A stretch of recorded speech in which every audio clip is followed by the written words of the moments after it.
नमस्कार दोस्तों, MC education में आप सबों का बहुत बहुत स्वागत। आज के इस वीडियो सेशन में हम कंप्यूटर नॉलेज के 20 वस्तुनिष्ठ प्रश्न देखेंगे। साथ ही हम एक अभ्यास प्रश्न करेंगे और पिछले सेट 2 का अभ्यास प्रश्न का उत्तर देखेंगे।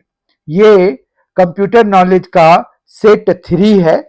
2 सेट्स ऑलरेडी आ चुके हैं जिनको कि आप कंप्यूटर नॉलेज के प्लेलिस्ट में देख सकते हैं।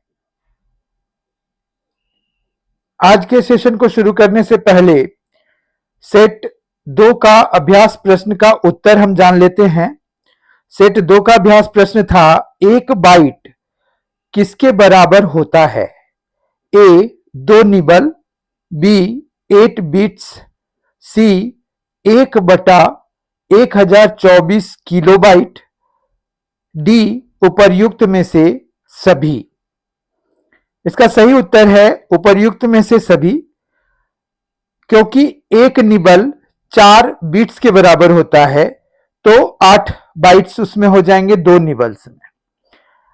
8 बिट्स तो होता ही है 1 बाइट में, और 1 किलो बाइट में 1024 मतलब 1024 बाइट होते हैं, तो 1/1024 किलो बाइट में 1 बाइट हो जाएगा। तो इस तरह से उपर्युक्त सभी मतलब ए बी सी तीनों ही ऑप्शंस इसके सही हैं। जिन्होंने इसका उत्तर दिया और जिनका सही हो गया उनका धन्यवाद। जिन्होंने प्रयास किया उनका गलत भी हो गया तो भी उनको बहुत बहुत धन्यवाद, क्योंकि अटेम्प्ट करना भी बहुत जरूरी है। अगर हम अटेम्प्ट करेंगे उसके बाद ही हमारा सही होगा।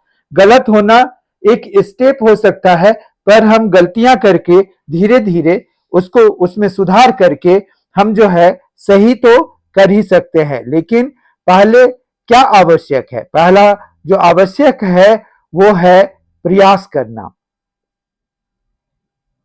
आज का पहला प्रश्न है, ईमेल में सीसी किसके लिए प्रयुक्त होता है?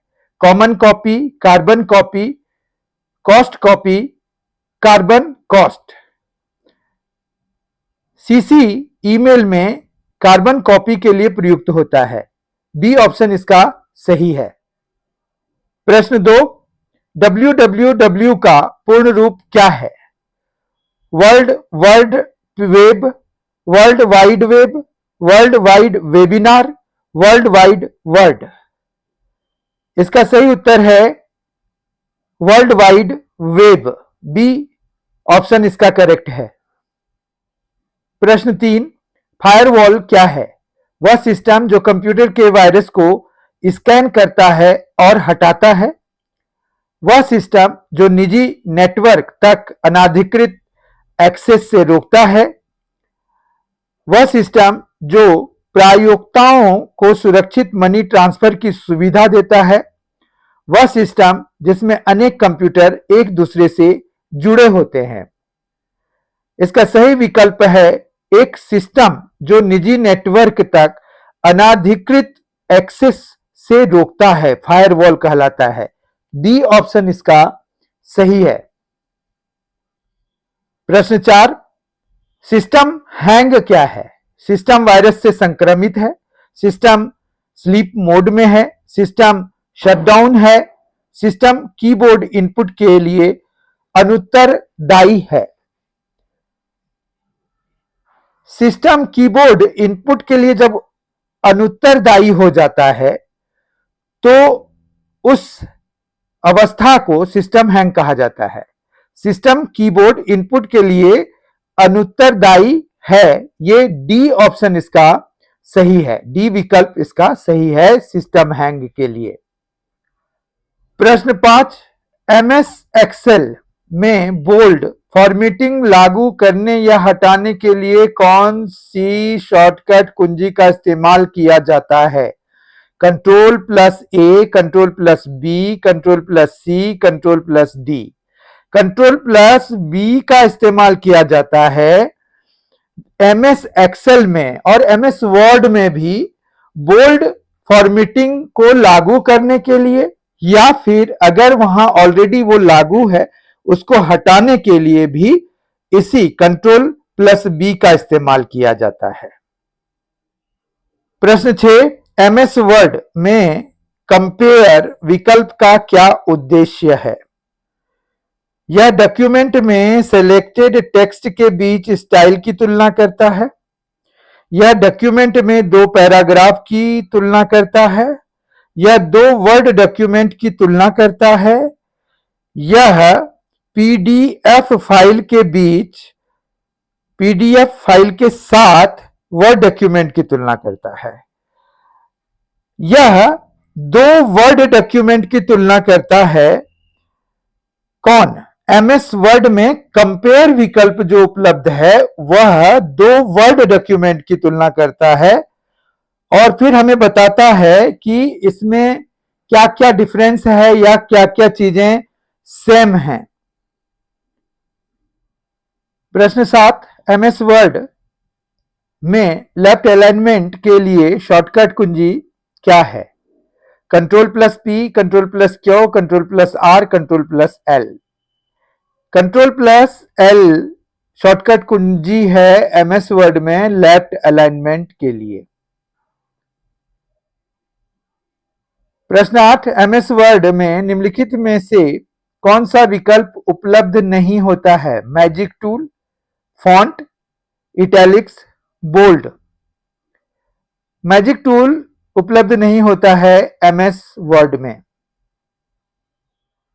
प्रश्न 9, एमएस एक्सेल में कंट्रोल प्लस F6 का क्या कार्य होता है?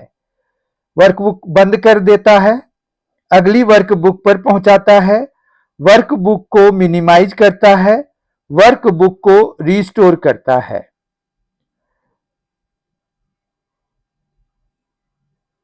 अगली वर्कबुक पर पहुंचाता है अगर हम एमएस एक्सेल में कंट्रोल प्लस F6 कमांड का इस्तेमाल करते हैं तो। प्रश्न 10, एमएस वर्ड में किस व्यू में श्रिंक वन पेज विकल्प उपलब्ध होता है? Outline view, normal view, print view, web layout view. Print preview में श्रिंक वन पेज उपलब्ध होता है विकल्प के रूप में। अभी तक अगर आपने इस वीडियो को लाइक नहीं किया है तो लाइक कर दीजिए और अगर अभी तक आपने एमसी एजुकेशन को सब्सक्राइब नहीं किया है प्लीज कर लीजिए और अगर आपने अभी तक कर लिया है एमसी एजुकेशन को सब्सक्राइब तो आपका बहुत बहुत धन्यवाद। आप इस वीडियो को अपने दोस्तों के साथ, अपने रिलेटिव्स के साथ शेयर कर सकते हैं और उन्हें रिकमेंड कर सकते हैं कि ये वीडियो देखें, वो उनके लिए फायदे का है। प्रश्न 11 है, एसटीपी की अधिकतम डेटा क्षमता क्या है? 100 Mbps, 10 Mbps, 1000 Mbps, 256 Mbps. STP shielded twisted pair ये वायरिंग केबल का एक वायरिंग सिस्टम होता है और इसकी मैक्सिमम स्पीड 100 एमबीपीएस के बराबर होता है। इस तरह से ए ऑप्शन इसका करेक्ट होगा। एसटीपी शील्डेड ट्विस्टेड पेयर ये वायर का केबलिंग सिस्टम है।